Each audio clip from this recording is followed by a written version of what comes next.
Coyame, Mexico, a small town not found on many maps, a place swallowed up by the Mexican desert, home to more agave plants than people.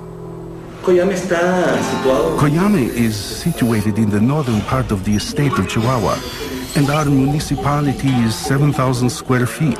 We have between 2,000 to 2,500 people. It's a calm place, a beautiful place.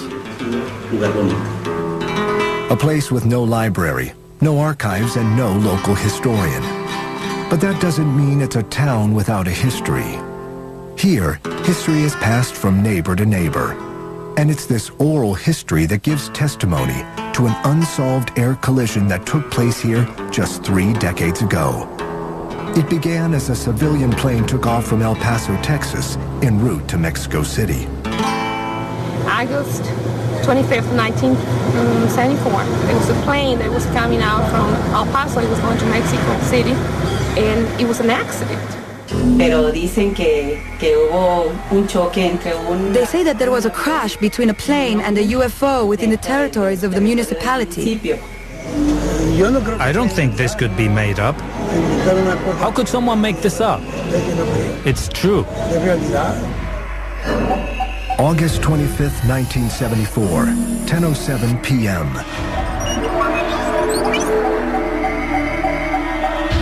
It's a quiet summer's night in Coyame. The town's inhabitants are beginning to turn in. 500 miles away, United States air defense systems suddenly register an unknown flying object over the Gulf of Mexico. Streaking across the sky at over 2,500 miles per hour, at an altitude of 75,000 feet, only one thing is for certain. This is not something man-made.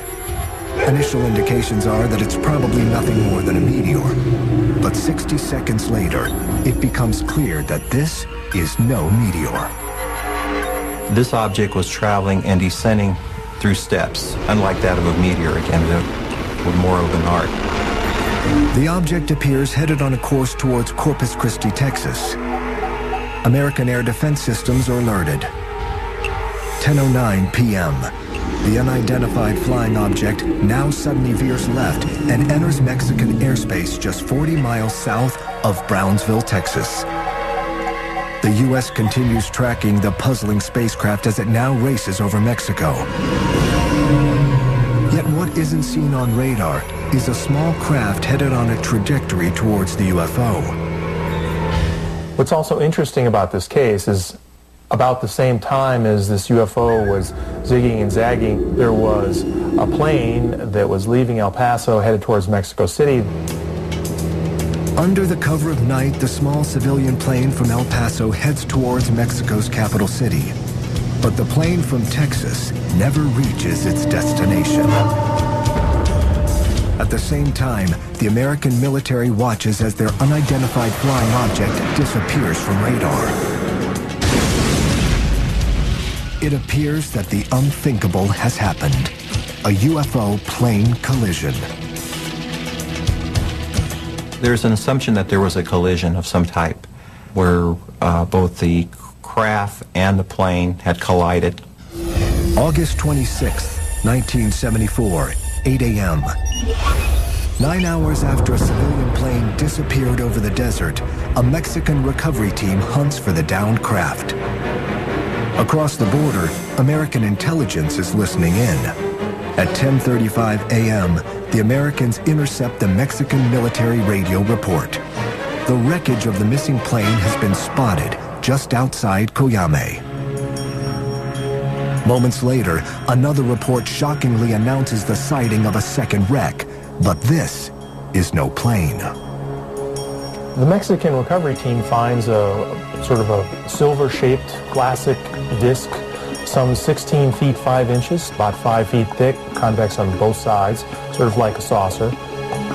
The saucer's surface has the appearance of polished steel. It has no markings, no lights, and there are no bodies inside. However, it does appear to be damaged in 2 spots, possibly caused by a collision with the civilian plane and then falling to the ground. Immediately, Mexican officials declare a radio silence on all search activities. Meanwhile, U.S. officials reach out to the Mexican government, offering assistance in the recovery. Their offer is met with a denial. The Mexican government denied it. They said, no, all we have is just a plane wreckage. While the Mexican team collects the crash debris, the United States is busy assembling their own elite recovery force at Fort Bliss, Texas. The team includes 4 helicopters, 3 small Hueys, and a large Sea Stallion. Prepped and ready to move out, the team is placed on standby while U.S. surveillance scopes out the situation. The U.S. was keeping tabs again through its what I call the spy surveillance network, through their satellite surveillance as well as airplanes that were flying over at low altitude. American surveillance reveals that the Mexicans have placed the UFO on a flatbed truck and moved out from the crash site. They were able to see there were a number of dead bodies, so which led them to believe that something very extraordinary had happened. August 27th, 2:38 p.m. Unsure of what's happened, U.S. officials greenlight their rescue team. 4 helicopters with team members aboard depart Fort Bliss. One of the things that seems obvious in this case is that the government, the U.S. government, responded very expertly, very quickly and very organized. They had this team that assembled in Fort Bliss, and in no time were down there on site recovering this. They've done this before. But nothing will prepare the Americans for what they are about to find. Dressed in bioprotection suits, the American soldiers approach the silent convoy and find all the Mexicans dead.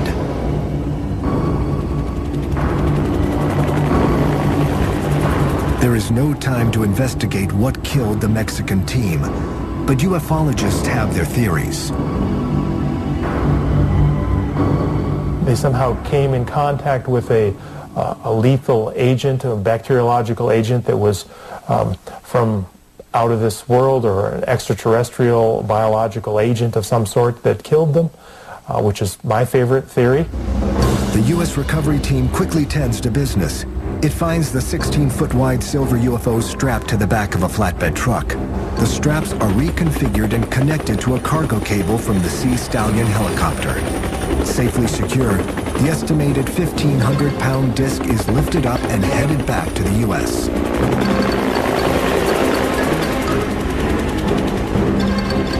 With the saucer gone, the team immediately turns their attention to the remaining evidence. The plane wreckage, vehicles from the convoy, and the Mexican team bodies are gathered. They gathered the debris, the bodies from the Mexican recovery team, and then they exploded them with high explosives. The reason why is to hide the evidence. Their work done, the recovery team heads back to base. Where the UFO was taken is unknown. Some have speculated Atlanta, Fort Bliss, or Wright-Patterson Air Force Base. It is an unprecedented event, and I think it's comparable to what happened in Roswell, New Mexico. If this 1974 UFO crash was real, there was no evidence to prove it. Only the passing down of the story from generation to generation kept the tale alive, but few took it seriously. That changed in 1991. That year, not one, not two, but dozens of UFO sightings are reported over Mexico.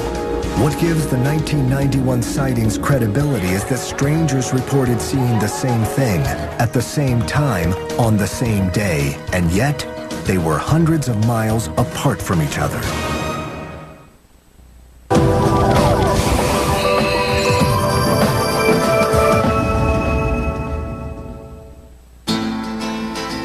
For over 3 decades, the Mexican desert is alleged to have been the site of an incredible tale.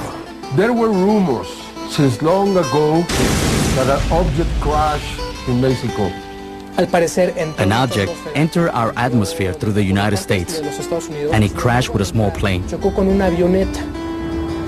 For the last 2 decades, Mexico has witnessed UFO incidents that rival anything reported in the United States. Mexicans just needed one uniting event to keep their eyes focused to the sky. That happened in 1991.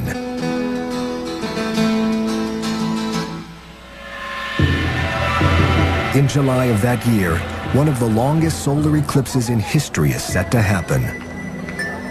The total eclipse is visible only in a narrow corridor that includes central Mexico. A year in advance, all the Mexican people knew about the eclipse in 91. I mean, it was an event, it was a moment. All around Mexico, there were people waiting for the eclipse. It was an important eclipse because even though there had been other eclipses that had taken place until that day, they were not on the magnitude of that eclipse. Just after 1 p.m., the skies above Mexico darken. Astronomers adjust their telescopes. Millions gaze skyward. During 1991, consumer technology makes videos commonplace. On this day, many Mexicans use their cameras to capture the moon as it begins to pass in front of the sun. To their disbelief, they also capture something unexpected. It was a curious thing. During the eclipse, I heard some people who were around us saying, "Look, what is that there also?" Several people filmed and saw metallic objects that are clearly distinguished with the form of a cupola, and what is commonly called a flying object. In Mexico City, in Tepeji del Rio, in Puebla, in Cerro de la Estrella. From all corners of Mexico come videos showing a strange metallic-looking object just below the eclipse. The eclipse UFOs, or ovnis as they are called in Mexico, become the talk of the country. But while some are quick to claim that Mexico experienced a UFO encounter, skeptics aren't buying it. This was one of the great events of the century as far as eclipses and astronomical events, and hundreds and thousands of astronomers, professional and advanced amateur astronomers, came from all over the world, and it converged upon Mexico City and the other towns where the eclipse was visible. Not a single professional astronomer reported seeing anything that wasn't supposed to be there. Professional astronomers immediately doubt any UFO claims and instead offer a more scholarly response. When the sun is totally eclipsed, like it was in Mexico on that day, the bright stars and planets become visible for a few minutes. And Venus was very brilliant, and so it was very easy to see when people looked up. And I'm sure that many of the people thought that they saw a UFO. Skeptics have their answer, but UFO believers have their doubts. Because of that, because so many people recorded in different cities these objects, some suggested that had to be the star Venus. But Venus was in a different position than the UFOs were in the tapes. It was something strange that happened during the eclipse. It's afterwards, when you start analyzing and looking at the videos, that you can start to see in some of them that there are movements that maybe wouldn't correspond to a planet. When you start analyzing more calmly after the fact, that's when you start to wonder if it could have been a UFO. The 1991 sightings ignite a UFO explosion in Mexico. The effect of the UFOs from the 1991 eclipse was like a snowball. And this allowed people with an interest in UFOs to record sightings more frequently. While Mexico's UFO explosion comes as a surprise to most, some ufologists believe it was actually predicted over 1,000 years ago. The Maya were one of the great civilizations in history. For over 600 years, they built cities, constructed reservoirs and temple pyramids, and developed an incredible understanding of astronomy. It is incredible the knowledge that the Maya had about the sky and the planets. They had a great capacity of observation, they knew the celestial movement, and were able to determine every single important event that was going to be registered in the sky. The Maya recorded their information on foldable books called codices. Most of these texts were burned by Spanish priests during the 1500s. Today, just 4 Mayan codices remain. Among them is the Dresden Codex, a document that offers an enigmatic glimpse into the Mayans' astral wisdom. It's pure astronomical, the moon, the sun, the systems, everything is there. Anybody who has studied and analyzed that consider this document a real treasure from the past. Among the information contained in this codex is an eclipse prediction cycle. The eclipse of 1991 appears in the Dresden Codex. But did the Dresden Codex predict something more? In it, they talk about the meeting with the Brothers of the Stars, which in our language we call extraterrestrials. When I read this, after receiving all these videos, that struck me, that really affected me, because it's like if the Mayans knew long in advance that these sightings were going to take place that day. How can you explain that? Is that a coincidence, or they knew? I think they knew. Over a century later, most Mexicans knew something out of the ordinary was happening. Their UFO wave had turned into a tsunami.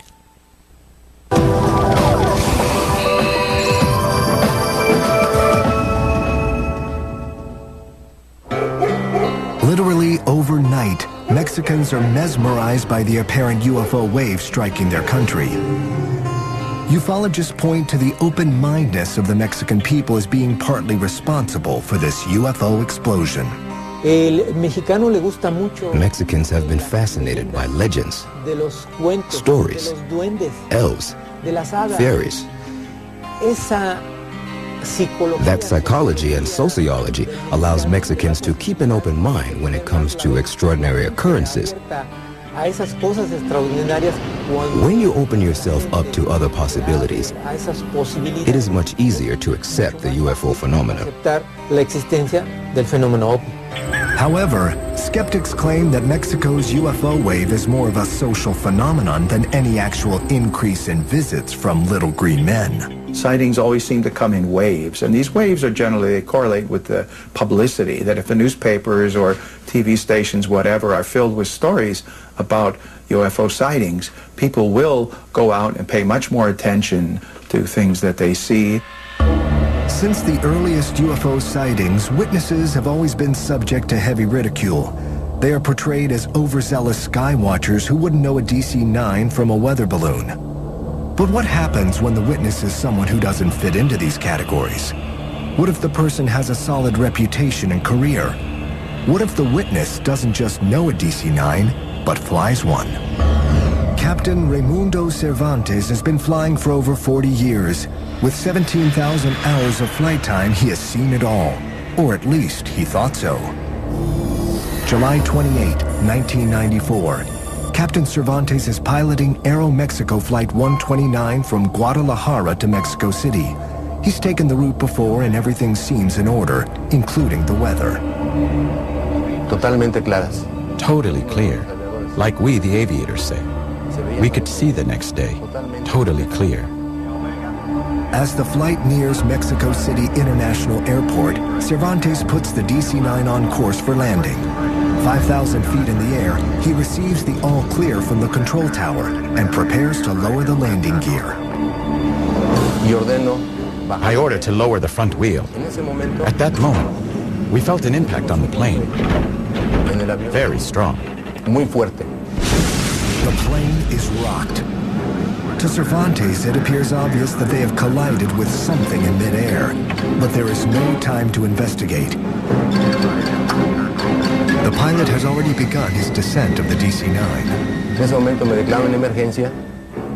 At that moment, I declare an emergency, and I requested an area so that I can develop the list of emergency and coordinate my personnel of flight attendants, because I thought we were going to have an abnormal landing.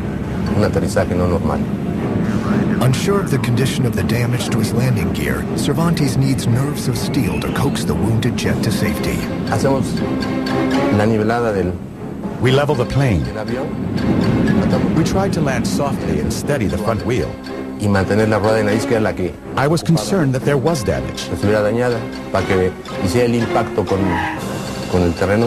We lower the front wheel, and to our surprise, the plane starts rolling perfectly. Bajamos la nariz y nuestra sorpresa empieza a rodar el avión perfectamente bien. Disaster is averted. Captain Cervantes wonders if a helicopter has clipped his DC-9 on approach, but the air tower's radar records discredit that theory. Yet an inspection of the DC-9 reveals damage and creates more questions than answers. There was a flight inspector that searched the plane who detected that one of the hydraulic lines was cut. It was cut like if it was done with a cutter. Something very strange. What caused the landing gear's hydraulic line to be cut? A subsequent investigation will place blame for the incident on worn-out parts, and the airline denies any mid-air collision. But Captain Cervantes stands by his claim that the plane hit something. That isn't the end of the story.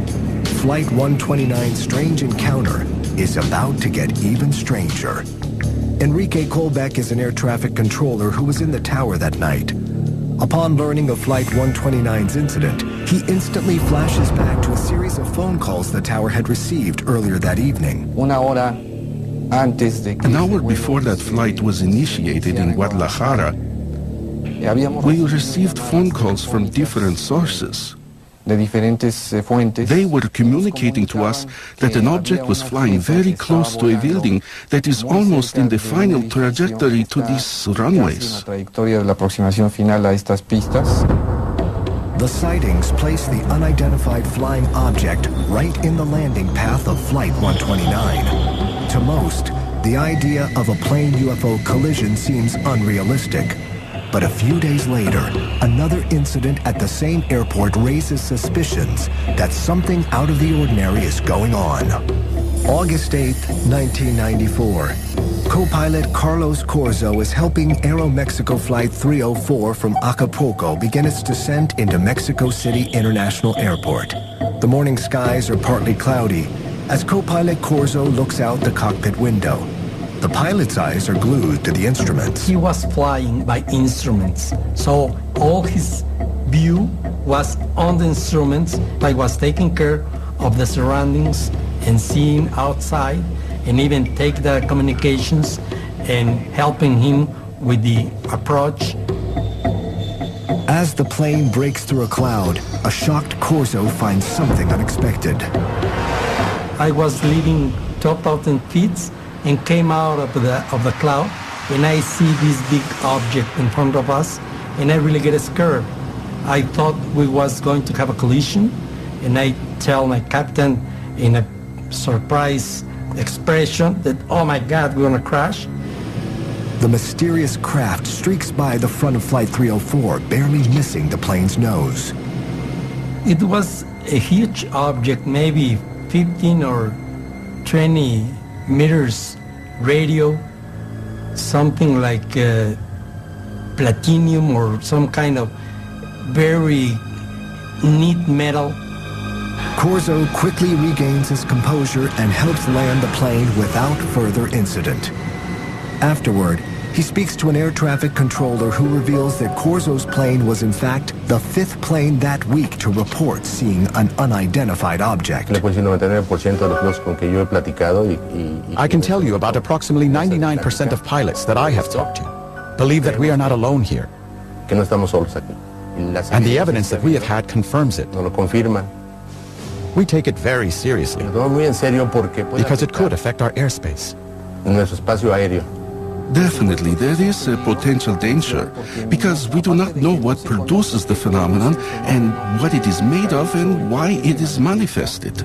Nearly a decade later, another incident in the Mexican skies would send shockwaves worldwide. Yet, unlike previous encounters, this one would have everyone believing, including the Mexican government.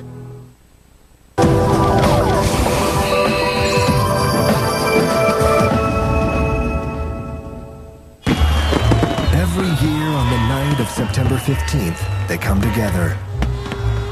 Thousands packed the main square in Mexico City to watch their president ring the very same bell that signaled the start of their fight for independence almost 2 centuries ago. The next 24 hours will be full of parades, parties, and celebrations. But in the early 1990s, a new Mexican Independence Day tradition is born. El 16 de septiembre en México es la fiesta de independencia. September 16 is Mexican independence, and we have a military parade on the streets of Mexico. Durante varios años, For several years, we used to have an air show. The whole Mexican Air Force used to go out and fly over Mexico City. la Ciudad de México. Mucha gente pues grababa los... A lot of people would film these events when the planes would pass over the houses. De las casas haciendo algunas maniobras. There are many videos where certain objects are seen, flying over and passing closely. Sobrevolando y pasando incluso muy cerca. September 16th, 1991. During a flyover, an amateur videographer captures a mysterious bright round object.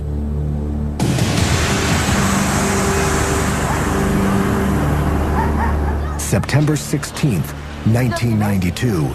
An unidentified object is spotted flying through the sky.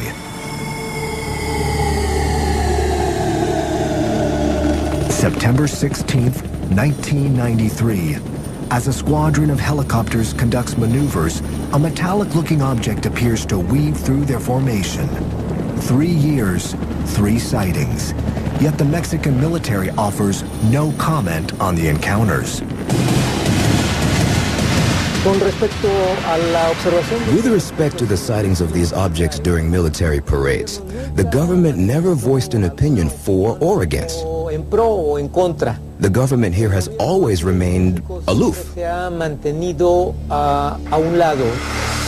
This comes as no surprise to the UFO community, who for decades has claimed that governments are actively suppressing UFO encounters. Blacked out reports, secret projects, and constant denials have all fed the notion of a massive cover-up. March 5th, 2004. Mexico's 501 Air Squadron is on a routine search for drug smuggling aircraft. But the military pilots witness something far from routine. The Air Force in Mexico patrols the south border to stop airplanes with narcotics from South America. They do this many times every day with different airplanes. But this day is different. During an afternoon surveillance run, the team picks something up on their radar. They assume it's a drug-running plane and take off after it. Following it on radar, the object appears to be changing speeds erratically, at times traveling at over 380 miles per hour. While in pursuit, the crew turns on their forward-looking infrared system, or FLIR. It's like a camera that is mounted on the aircraft, and its purpose is to look not using visible light like an ordinary camera would, but using infrared. The infrared eyes of the plane's exterior-mounted FLIR system transmits video to the crew inside. This is the actual video as seen by the crew. But as Mexican Air Patrol gets closer to the object, the crew are unable to spot anything using the FLIR or with their own eyes. All this time that they're flying towards it, they are looking ahead of the aircraft, because that's where it says that this radar target is, ahead of the aircraft, and they're looking, they couldn't see anything. After chasing the object for several minutes, the crew determines they are too low on gas to continue the hunt. They turn around and begin heading back to the base. The unknown object soon vanishes from radar. Yet, their adventure is just beginning. The FLIR operator was still operating the FLIR, and he started picking up bright lights that appeared to be at cloud level. Suddenly, appearing on the FLIR through the clouds isn't just one ball of light, but at times as many as 11 objects appear to be weaving through the clouds. The crew got a little bit spooked over what was going on because they couldn't identify these things. They didn't know what it was they were looking at. This is a veteran crew who have flown this route before and have been using the FLIR system for almost 2 years. But on this day, even the most experienced of pilots would be unnerved, as the cockpit recordings reveal.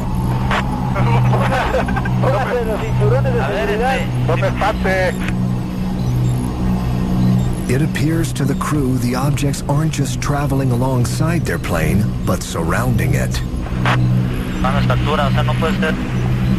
Jóvenes, no estamos solos. No estamos solos, de veras. Qué cosa tan rara, Nos están rodeando. Oye, ¿qué tienes? Then suddenly, the balls of light disappear, leaving a scared and confused crew to return to base. Over the next several weeks, the Mexican military conducts an investigation into the incident. Crew members are interviewed, images analyzed, and weather data evaluated, yet no answers are found. It appears this case is destined to go unsolved and forgotten. Then one phone call changes everything and makes UFO history. They called me and said, we have something that is from common interest. Mexican TV journalist Jaime Maussan is an expert on investigating Mexican UFO claims. Maussan's impressive resume attracts the Mexican government, who ask the civilian reporter to assist. In an unprecedented move, Mexico's Secretary of Defense hands over to Maussan the classified FLIR UFO video. He gave me the video and said, please be fair with the military, please be fair with these pilots, do your investigation, you are authorized officially to do your investigation, to present this in the media. Maussan is given complete access to flight records, weather reports, and most importantly, the crew members. I am interviewing these pilots inside the Secretary of Defense. This is first in history in Mexico. They told me what they saw. They were very honest and sincere. No, we never had the opportunity to identify them visually. I never saw this kind of object before. Something that we never saw before. It never happened to us before. So yes, we had fear. On May 11th, Maussan holds a press conference to present the tape to the world. It doesn't take long for skeptics to denounce any UFO theory. Their explanations come fast and furious. It's ball lightning. You'd have a whole fleet of these top secret aircraft flying. Some skeptics and UFO investigators suggested that the equipment was not working well. One after another, explanations are given, and one after another, they are discredited. However, a new theory emerges that might solve the mystery. There's a theory that what the officials filmed out there were the flames of the oil wells that are 100 to 120 kilometers from the account. They appear to be brilliant glowing objects in the infrared. Of course, they were not visible to the eye, but that's the whole purpose of the infrared camera system, is so that you can see things by their heat signature. You can see things that are not visible to the eye. Could what was showing up on the FLIR system actually be distant oil wells? Those who've examined the case have their doubts. First thing that we did was analyze the lights to determine their shape, to see if there was shape to them, and how did it change frame to frame, minute to minute. If the lights are oil wells, as skeptics have claimed, then they should flicker like a flame. But using computer programs to break down the lights reveals something very different. Over a period of frames and minutes, the glow may change on the outer edges, but there is an object in the center that is rock steady. It's a ball, it's a sphere, and it's not possible that it's a flame, because if it was a flame, it would be undulating not just from the edges out, but over the entire object.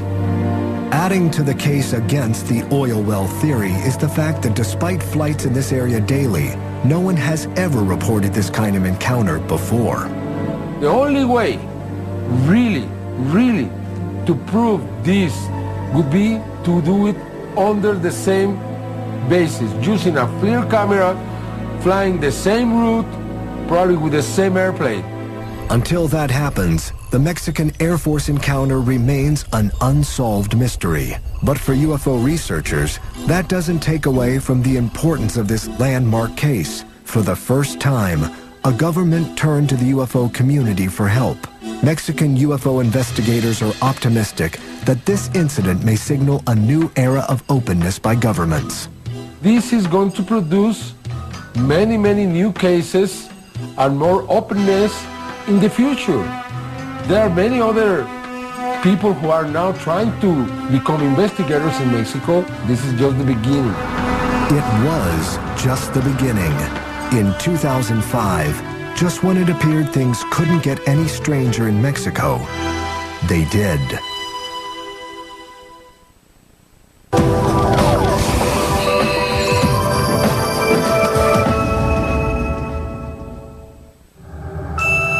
Since 1991, Mexican witnesses have videotaped hundreds of hours of footage containing alleged unidentified flying objects. But while the sheer volume of sightings has impressed some, it's what's on these tapes that matters. But out of the thousands of videos that we have, most of the times are, balloons, airplanes, stars, mistakes, honest mistakes. Probably just 10 or 15% of them are good, really good.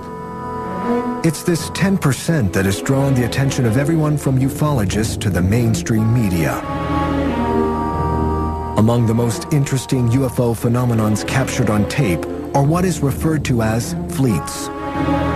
A group of more than 3 objects we call fleets. They travel horizontally or vertically with very strange forms as boomerangs, spheres, discs. June 10th, 2004, Guadalajara, Mexico. An amateur photographer captures unknown objects in the sky. June 21st, 2004, 300 miles away in Cuernavaca, Mexico, another fleet is caught on tape. March 30th, 2005, almost 600 miles north in Torreon, yet more unexplainable objects dot the Mexican sky. April 11th, 2005, 500 miles to the south in Mexico City, the skies over the capital city are full of mysterious aircraft. I believe it's a way that someone is using to communicate with us. I believe they are trying to say something similar to what happened in England with the crop formations. Skeptics are quick to dismiss fleets as nothing more than weather balloons or birds. But seeing is believing. And in June 2005, a fleet sighting had people believing. One of the more recent accounts of UFO sightings here in Mexico happened here in Jalapa, Veracruz. And it is very interesting because the witnesses were of a very high caliber. June 24th, 2005, 10:30 a.m. A public ceremony is being held to celebrate the delivery of new patrol cars to the local police department. On hand are such dignitaries as Governor Fidel Herrera Beltran, high-ranking police department officials, and the local media. Moments after Governor Beltran finishes his speech, cries of UFO, UFO echo through the crowd. Instantly, all eyes are on the mysterious objects hovering above.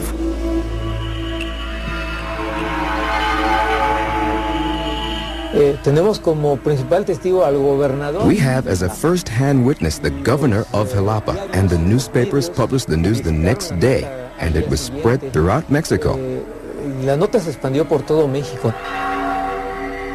Days later, a local newspaper reports that the alleged UFOs were actually balloons released by local school children. But this explanation only raises more questions for UFO believers. If they were balloons, why did they appear frozen in formation for over half an hour? As the witness says, it was more than 14 sphere objects that were shining in the sky, formed a triangle formation and remained there for 30 minutes. I just find it hard to believe that balloons could stay in the same place and in the same formation for half an hour.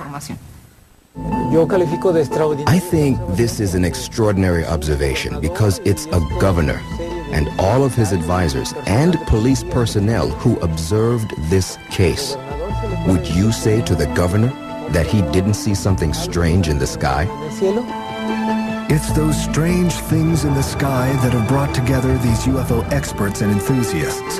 From all parts of Mexico, they have come to discuss the UFO wave that their country has undergone. For these men and women, the encounters that have taken place deserve attention and answers. Among the incidents they examined is the alleged 1974 UFO plane collision near Coyame, Mexico. The word is getting around somehow that something happened and that the U.S. was interested in this crash. The information that Gilberto has is very little, but the data that makes this case lends itself to the possibility that this may have been real. 3 decades later, Coyame still has more questions than answers. But are there clues out there that could break the case wide open? Any motivated investigative journalism student of today, or professional, could have a field day. Go to the town, track down all the people in the town who used to be there and live there by address and find them and interview them.